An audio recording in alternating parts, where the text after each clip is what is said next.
Assalomu alaykum, hurmatli YouTube kanalimiz obunachilari. Bugun men sizlarga Google'ning yangi innovatsiyasi Notebook LM haqida gapirib beraman.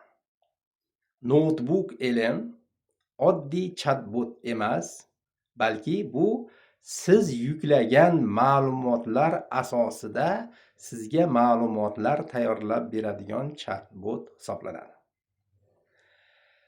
Buning afzallik tomonliklari xatodan xoli deb o'ylasangiz bo'laveradi. Chunki siz bergan ma'lumotlar ichidangina sizga qisqa va lo'nda ma'lumotlarni tayyorlab bera oladi.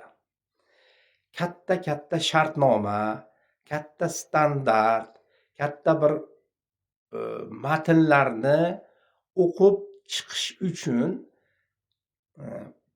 unga berasiz materialni, sizga kerakli bo'lgan ma'lumotni shu katta ko'p 30-40 varaqlik, 50-60 varaqlik kerak bo'lsa standart yoki shartnomalarning ichidan mana shu gap bormi yoki bo'lmasa mana shu gapda qaysi punktlarda yozilgan deb so'rasangiz, xuddi o'sha siz so'ragan gaplarga asosida qaysi punktda nima deyilganligini aniq va lo'nda chiqarib beradi. Chiqarib berishni ham boshqa joydan emas, o'zingiz yuklagan ma'lumotlar asosida tayyorlab beradi.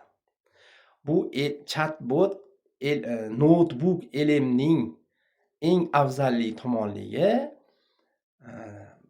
bor ma'lumotlar, sizga ma'lum bo'lgan ma'lumotlarni qayta o'qib qiynalmaslik uchun sizga faqat zarur bo'lgan joylarinigina chiqarib bera oladi hamda sizga xulosa qilib beradi.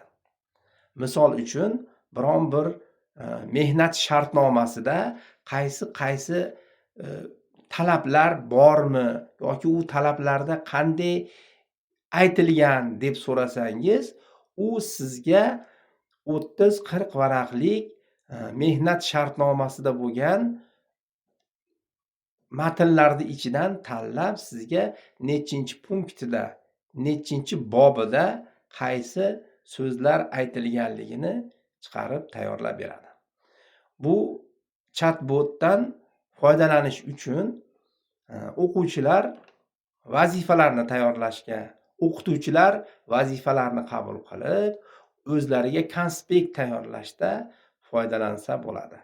Sizlar ham internet brauzer orqali Notebook LM deb yozib kirib sinab ko'ring hamda biz aytgan tavsiyalarni hamda o'zingizga kerak bo'lgan ma'lumotlar asosida ishlab ko'ring.